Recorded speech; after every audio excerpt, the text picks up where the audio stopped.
علامہ نفیس احمد صدیقی۔ بسم اللہ الرحمن الرحیم۔ ایک ویڈیو میری نظر سے گزری جس کو سننے کے بعد میں حیران رہ گیا کہ مرزا صاحب نہ صرف ہے کہ میں تو سمجھ رہا تھا کہ یہ علماء کرام کا دشمن ہے اور علماء کرام پہ بہتان تراشی کرتا رہتا ہے، ائمہ مجتہدین پہ کرتا ہے، مفسرین کرام پہ کرتا ہے، محدثین کرام پہ کرتا ہے، حتیٰ کہ چند صحابہ کرام پہ بھی یہ بکواسات کرتا رہتا ہے۔ لیکن جب اس ویڈیو کو میں سنا تو میں تو حیران رہ گیا کہ اللہ، اتنی بڑی جرت دنیا کے کسی مسلمان کے اندر نہیں ہوگا جو واقعی مسلمان ہوگا۔ اگر اوپر سے مسلمان ہے اندر سے بھیڑیا ہوگا تو وہی یہ کر سکتا ہے، ورنہ صحیح معنوں میں کوئی مسلمان اتنی بڑی جرت نہیں کر سکتا کہ نہ صرف یہ کہ اتنے بڑے بڑے لوگوں پر بہتان تراشی، بلکہ اب اللہ کے کلام پر بھی بہتان تراشی کر رہا ہے کہ جو باتیں اللہ نے نہیں کہی ہیں وہ باتیں اللہ کی طرف منسوب کر کے اور لوگوں کو اپنے آقاؤں کا دھاگ لوگوں پہ جمانے کی کوشش کر رہا ہے، بالخصوص مسلمانوں پر۔ تو آئیے میں پہلے اس ویڈیو کو آپ لوگ سنیں، اس کے بعد میں اس پہ تھوڑی سی بات کرتا ہوں۔ میں جب بتا رہا تھا بھائی، جب تک آپ اسرائیل اور امریکہ کے مقابلے پر اسلحہ نہیں بنا لیتے، سائنس میں ترقی نہیں کرتے، ہم ان سے نہیں لڑ سکتے۔ وہ ادھر آ کے ان 25 کروڑ کو بھی مار کے چلے جائیں گے۔ اور اسلام نے آپ کو یہ نہیں کہا کہ آپ نے چند ہزار کے پیچھے ساروں کو مروا دینا ہے۔ قرآن میں سورہ النساء میں آیا کہ جس قوم سے تمہارا معاہدہ ہے نا، اگر اس نے تمہارا کوئی بندہ مار دیا تو تم نے اس کے اوپر چڑھائی نہیں کرنی، پھر معاہدے کو آپ نے فالو کر کے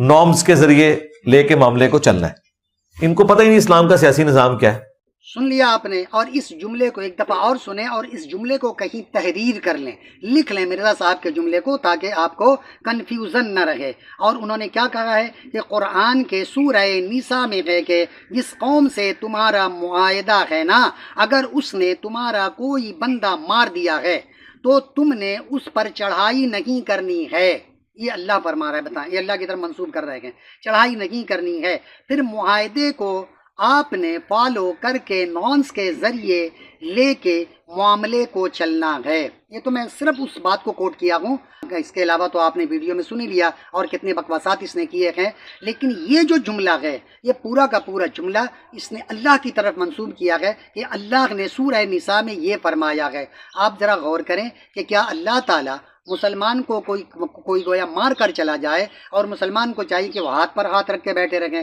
مہندی لگا کر بیٹھیں، چوڑیاں پہن کر بیٹھ جائیں اور بندہ مار کر چلا جائے؟ انہوں نے یہ بھی کہا ہے کہ 2-4 ہزار کے چکر میں اگر آپ ان پر حملہ کرو گے تو گویا وہ آ کے یہاں 25 کروڑ کو مار کر چلے جائیں گے۔ دنیا میں کہیں بھی تاریخ میں دیکھ لیں، دور جہالت میں دیکھ لیں کہ ایسا کبھی ہوا ہے کہ کسی دو گروہ میں آپس میں ٹکراؤ ہوا ہے، ایک گروہ نے ایک گروہ کو بالکل صفحہ ہستی سے مٹا دیا ہے؟ یعنی کہ امریکہ اور برطانیہ اور اسرائیل کہ اگر کسی بندے نے ہمارے بندوں کو مار دیا ہے تو مار دیا ہے تو چھوڑ دیں، آپ جا کر ان کے اوپر حملہ نہ کریں۔ آپ اگر کریں گے تو یہ 25 کروڑ پاکستانی کو مار کر چلے جائیں گے۔ اس کا مقصد یہ ہے کہ قتل کر کے چلے جائیں تو بھی ہم کچھ نہ کہیں، وہ آ کر ماں بہنوں کی عزت لوٹ کے چلے جائیں تو بھی ہم نہ کہیں، کیونکہ ہم کہیں گے تو پھر وہ ہمیں ماریں گے۔ مرزا صاحب، آپ جیسا کوئی بغیرت انسان کی اس کو برداشت کر سکتا ہے، عام آدمی نہیں کرے گا۔ اللہ کی طرف آپ اس بات کو منسوب کر رہے ہو کہ اللہ نے سورہ نساء میں ایسا کہا ہے۔ مولویوں کو پتہ ہی نہیں ہے اسلام کا سیاسی نظام کیا ہے۔ تم سے بڑا جاہل مولوی تو دنیا میں پیدا ہی نہیں ہوا ہوگا۔ اب یہ بتاؤ کہ وہ آیت بتا دو کہ جس آیت میں اللہ تعالیٰ نے یہ جملہ کہا ہے۔ اب صرف آپ کو نہیں بلکہ آپ کو بھی، کیونکہ آپ نے کہا ہے، آپ کو تو میرا چیلنج ہے، اور آپ کے ان اندھے مقلدوں کو جو سکھی ہیں، جو بیچارے حق کی تلاش میں آپ کی طرف چپکے ہیں، تھوڑا بہت چند ایک لوگ، اگر وہ اس بات کو حقائق کی نظر سے دیکھیں گے، یا ان کو میں کہتا ہوں کہ آپ صرف آدھا گھنٹہ کا ٹائم نکال لیں، سورہ نساء کا پورا ترجمہ آپ پڑھ جائیں، پڑھنے کے بعد دیکھ لیں، مرزا صاحب کے پہلے اس جملے کو لکھ لیں، لکھنے کے بعد پورا کا پورا سورہ نساء کو پڑھ جائیں۔ سورہ نساء میں کہیں بھی آپ کو مل جائے کہ ہاں یہاں پہ یہ آیت کریمہ موجود ہے، جس آیت کریمہ کا ترجمہ یہ مرزا صاحب نے پیش کیا ہے، اللہ پہ بہتان تراشی نہیں کی ہے، تو میں کہتا ہوں مرزا صاحب کو بھی، مرزا صاحب کے فالوور کو بھی، مرزا صاحب کے لیے تو میں 1 لاکھ روپے دوں گا جو بھی اس کو دکھا دے گا۔ تو مرزا صاحب کے لیے تو کوئی حیثیت نہیں رکھتی ہے، ان کو تو بہت مال مسالے آ رکھے ہوتے ہیں، لیکن مرزا صاحب کے جو ماننے والے ہیں، جن کے لیے 1 لاکھ کی اہمیت ہے، وہ آدھا گھنٹہ کا ٹائم ویسٹ کر لیں، اور ویسٹ نہیں ہوگا، یہ اللہ کے کلام کا ترجمہ آپ پڑھیں گے، اس کو پڑھیں، اور پڑھنے کے بعد اگر یہ جو ترجمہ انہوں نے پیش کیا ہے ہمارے اور آپ کے سامنے، عوام الناس کے سامنے، اگر یہ ترجمہ جس آیت کا بھی آپ کو مل جائے، آپ ہمارے پاس آ جائیں، انشاءاللہ العزیز میں آپ کو 1,00,000 روپے انعام دوں گا۔ اگرچہ کوئی میں بہت بڑا آدمی نہیں ہوں، غریب آدمی ہوں، لیکن پھر بھی میں آپ کو وعدہ کر رہا ہوں کہ میں 1,00,000 روپے انعام دوں گا۔ اور صرف یہی نہیں ہے کہ مرزا صاحب کے فالوور اور فالوور کے علاوہ دنیا کے تمام مسلمانوں کو میرا یہ آفر ہے۔ ان کو تو چیلنج ہے مرزا صاحب کو، اور ان کے جو اندھے مقلد ہیں ان کو بھی چیلنج ہے، بلکہ عوام الناس کو میرا آفر ہے کہ اگر آپ نے اس آیت کریمہ کو تلاش کر کے مجھے دے دیا، سورہ نساء کی آیت کریمہ جس کا ترجمہ مرزا صاحب نے اپنی ویڈیو میں یہ پیش کیا ہے، تو میری طرف سے 1,00,000 روپے کا انعام آپ سب کے لیے ہے۔ اب آئیے، سورہ نساء میں انہوں نے کہا ہے کہ اللہ نے یہ فرمایا، لیکن آیت کا نمبر نہیں پیش کیا، کیونکہ فوراً پتہ چل جائے گا یہ تو اپنے جاہلوں کو بے وقوف بنانا ہے ان کو، لہذا لیکن جہاں حق ہوتا ہے حوالہ دیتے ہیں، وہاں بھی غلطی کر جاتے ہیں، بکواسات کر جاتے ہیں۔ وہ نماز کے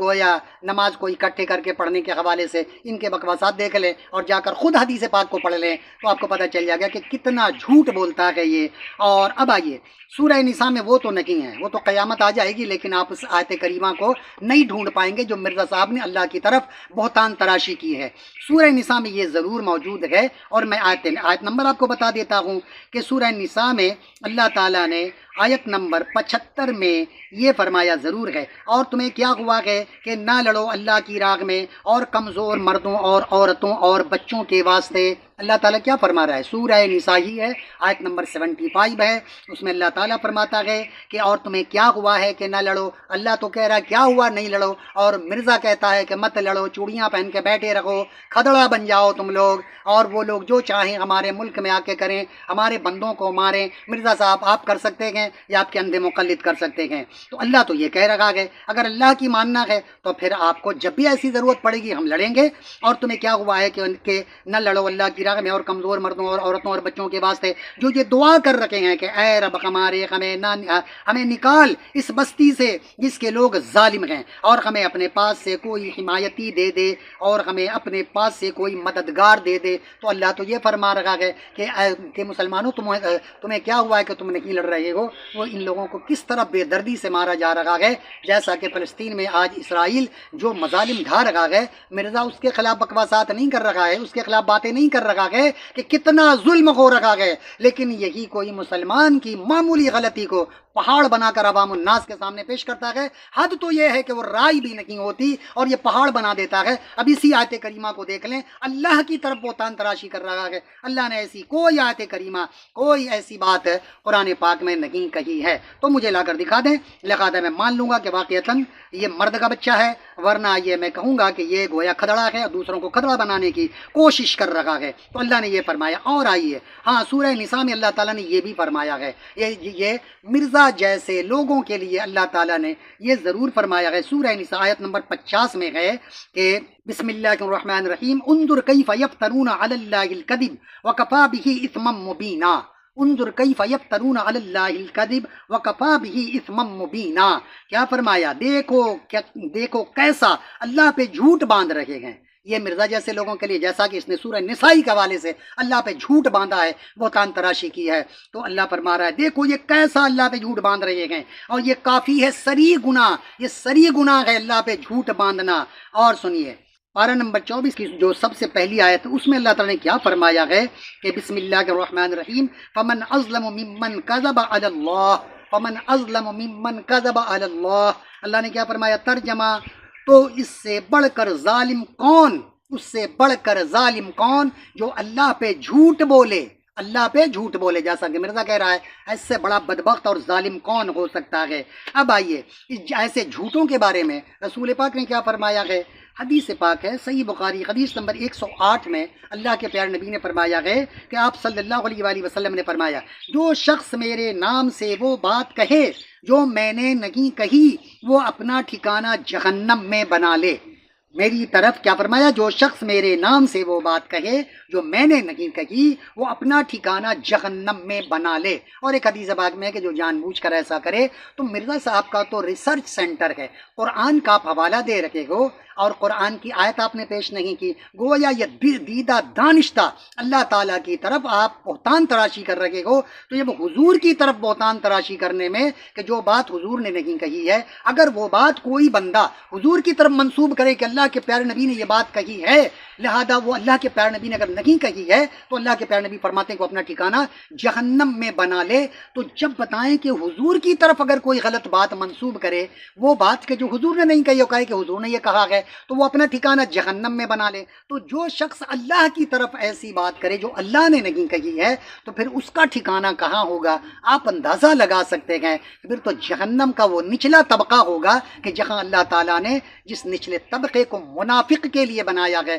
کہ دل میں کچھ ہوتا ہے، زبان پر کچھ ہوتا ہے، جس طرح مرزا کے اندر کچھ ہے، باہر کچھ ہے، دل میں چھری ہے اور زبان پر رام رام ہے، یہ بکواسات کرتا رہتا ہے۔ پھر میں کہوں گا کہ اس آیت کریمہ کو جو مرزا نے اپنی ویڈیو میں سورہ نساء کی طرف اللہ کی طرف منسوب کیا کہ اللہ نے سورہ نساء میں یہ فرمایا ہے، مرزا صاحب وہ آپ تلاش کر لیں، آپ کے پاس تو ٹیم ہے، کسی کو بولتے ہیں کہ جناب والا بیٹھ کر ذرا اس آیت کریمہ کو نکالو تاکہ میں مولوی کو جواب بھی دوں، اس مولوی کو بتاؤں کہ یہ آیت کریمہ ہے، اور کسی اپنے غریب شاگرد کو بھیج دوں کہ جاؤ جا کر مولوی سے 1 لاکھ روپے لے لو، تو یہ ڈبل فائدہ ہو جائے گا اور لوگوں کو پتہ چل جائے گا کہ آپ نے بجا فرمایا ہے، میں جھوٹا ہوں، اور میں دوبارہ رجوع بھی کروں گا کہ ہاں میں نے مرزا صاحب کی طرف غلط بات منسوب کی تھی، انہوں نے صحیح دلیل دی تھی، میں نے غلط کہا تھا، میں اس کو رجوع بھی کروں گا، 1 لاکھ روپے بھی دوں گا، اور آپ کی بات، آپ کا جھنڈا بھی اور بلند ہو جائے گا۔ لیکن مرزا صاحب یہ جو ٹائم ہے نا، یہ ٹائم آپ قیامت تک دیتے ہیں، لگتا ہے ابھی حیات پی کر آئے ہیں،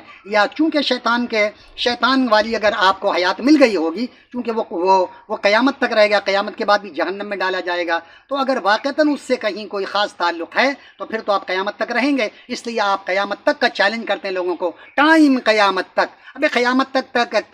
تو تم اسی وقت رہ سکتے ہو کہ تم اگر واقعتاً وہی شیطان ہو کہ جس شیطان کو اللہ تعالیٰ نے قیامت تک کی مہلت دی، اگر انسان کی اولاد ہو تو پھر تم قیامت تک کا ٹائم کیوں دیتے ہو؟ میں نے بھی اس جملے کو واپس لیا جہاں کہیں میں نے کہا میں ٹائم دیتا ہوں، میری زندگی کے آخری سانس تک میں آپ کو ٹائم دے رہا ہوں، اس آیت کریمہ کو لا کر آپ پیش کریں تاکہ میں آؤں اور آ کر رجوع کروں اور پھر 1 لاکھ روپے بھی دوں۔ لہذا مجھے یقین ہے کہ آپ میری زندگی کے آخری سانس تک لا نہیں سکیں گے، کیونکہ قرآن میں اللہ تعالیٰ نے کہیں فرمایا ہی نہیں ہے، یہ ہاں سورہ نساء میں کیا بلکہ پورے قرآن میں بھی ایسی آیت کریمہ موجود نہیں ہے، لیکن انعام آپ کو سورہ نساء پر ہے، کیونکہ سورہ نساء کا ذکر آپ نے کیا ہے، اس لیے اللہ تعالیٰ آپ کو ہدایت دے۔ خدا کا واسطہ آپ کو میں دے رہا ہوں کہ کم سے کم مولویوں پہ تو آپ بکواسات کرتے رہتے ہو، بھوکتے رہتے ہو، لیکن اللہ اس کے رسول کو تو معاف کر دو، ان لوگوں کو تو آپ ایسی باتیں ان کی طرف منسوب نہ کرو کہ جو انہوں نے نہیں کہا ہے، اور سیدھے سادے بولے بالے مسلمانوں کو آپ گمراہ کر رہے ہو، پھر آپ کہتے ہو کہ جب تک ہمارے اندر اتنی طاقت نہ ہو جائے ہم ان کا مقابلہ نہیں کر سکتے۔ بالکل آپ کی بات یہ صحیح ہے، ان کا مقابلہ ہم فزیکلی نہیں کر سکتے، لیکن یہ بتاؤ کہ کیا ہمیں اللہ نے یہ درس دیا ہے کہ ہم گھر میں بیٹھے رہیں مہندی لگا کر وہ ہمارے ساتھ جو چاہیں سلوک کریں؟ ایسی تعلیم نہیں دی ہے۔ اور پھر آپ ماضی کے جھروکوں میں جھانک کر دیکھ لو، یہ افغان اور امریکہ کا مقابلہ کیا تھا، لیکن باوجود اس کے ان کو منہ کی کھانی پڑی ہے، اور اتنی لمبی جنگ کے باوجود شکست کھا کر جانا پڑا، اور صرف امریکہ ہی نہیں تھا، سنا 29 ممالک ان کے ساتھ تھے، لیکن باوجود اس کے منہ کی کھانی پڑی ہے۔ تو یہاں تو کوئی مقابلہ موازنہ نہیں تھا۔ اب اسی طرح جائیے جو اسلام کی جنگیں ہیں، جنگ بدر جو باقاعدہ اسلام اور کفر کے درمیان جو پہلی جنگ ہے، اس جنگ میں کتنے لوگ تھے؟ مسلمان 313 تھے، بیمار بھی تھے، بچے بھی تھے، بوڑھے بھی تھے، اور ادھر سے کتنے تھے؟ 1000 یا کم سے کم 950 جری جوان تھے، لیکن مقابلہ کیا ہوا؟ 70 کو تہہ تیغ کیا، 70 کو گریبان سے پکڑ کے لے کر آئے، لیکن مقابلہ مسلمانوں کے حق میں رکھا گیا۔ اسی طرح آپ آ جائیے غزوہ احد میں چلے جائیں، غزوہ احد میں کیا ہے؟ 700 مسلمان ہیں، 3000 کفار و مشرکین ہیں۔ ہاں عارضی طور پر وقتی طور پر مسلمانوں کو شکست کا منہ دیکھنا پڑا، لیکن اس کے بعد مسلمان ہی فتح یاب ہوئے۔ اسی طرح جتنی بھی جنگیں ہیں، جنگ خیبر کو لے لیں، کہاں 1600 مسلمان ہیں، 14 50,000 کفار و مشرکین ہیں. جنگ خندق کو دیکھ لیں، 3,000 مسلمان ہیں، 10,000 کفار و مشرکین ہیں. ان تمام باتوں سے اگر آپ کے کھوپڑی میں بات نہ آئے، سمجھ میں نہ آئے، تو یہ جو دو چھوٹی چھوٹی ویڈیو دیکھ لیں، اگر کہ یہ اتنا کمزور کس طرح طاقتور سے ٹکرا کر اس کو شکست بھی دے رکھا ہے. تو اگر انسان پہلے کی حوصلہ ہار جائے تو پھر تو وہ گویا 1,00,000 ہو کر بھی 1,000 سے ٹکرانے میں ڈرے گا. لیکن اگر حوصلہ اور ہمت ہو تو پھر ایسی کامیابی بھی حاصل ہوتی ہے. چلیں آپ قرآن و حدیث تو آپ خواہ بکواس کرتے ہیں، ان جانوروں سے آپ اس کا سبق سیکھ لیں کہ کمزور بھی اگر سینہ تان کر کھڑا ہو جائے تو طاقتور کو شکست دے سکتا ہے. اس ویڈیو کو دیکھ لیں. میری تقریر یہیں سے تمت بالخیر وما علینا الا البلاغ.